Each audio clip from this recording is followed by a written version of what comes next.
Bonjour à toutes et à tous et bonjour à toutes les mamans qui nous regardent. Est-ce que vous saviez que les produits pour bébés sont bourrés de produits pétrochimiques, peu biodégradables et allergisants? Non, bien sûr, je vous raconte des histoires. Ce sont des produits pour bébés, ils doivent donc être forcément beaucoup plus sécurisants, beaucoup plus doux, beaucoup plus hypoallergéniques. D'ailleurs, vous avez vu, ils sont dans un autre rayon que les produits cosmétiques classiques. Et bien pourtant, mesdames et mesdames, je vais vous décevoir avec ce test produit aujourd'hui. J'ai en effet fait un petit tour dans les rayons des produits pour bébés et je voudrais tirer la sonnette d'alarme et vous dire attention.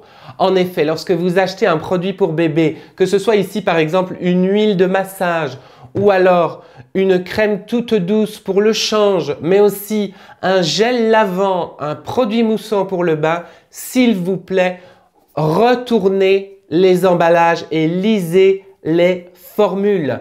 Regardez plutôt. J'ai ici une huile tendre caresse pour le massage et l'hydratation de bébé à l'huile d'amande naturelle, c'est précisé. Je retourne l'étiquette et qu'est-ce que je vois?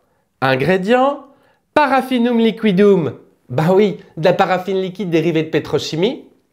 Prunus amidalis, ils ont quand même mis un petit peu d'huile d'amande douce, heureusement. Et on termine une formule très compliquée, vous le voyez, avec du parfum. Parfum synthétique et potentiellement irritant ou allergisant.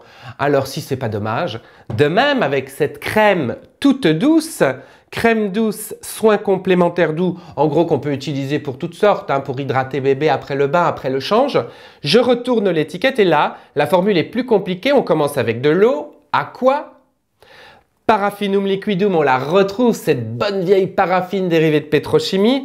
Et puis après, un petit peu plus loin, des dérivés d'huile de palme, parce qu'il faut quand même un peu de végétal pour que ce soit hydratant. Le palme, c'est pas forcément ce qu'il y a de plus écologique.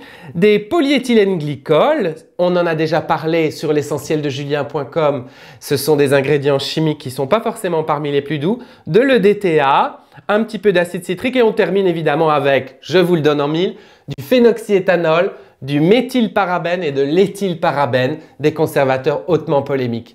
Évidemment, les deux produits sentent très bon et on a envie de les manger, mais soyez attentifs s'il vous plaît, puisque juste en dessous ou à côté de ces produits, il y en a qui aujourd'hui font l'effort d'être certifiés bio, qui développent des formules réellement hypoallergéniques ou sécurisantes, ou en tout cas plus écologiques pour nos salles de bain et pour nos chérubins.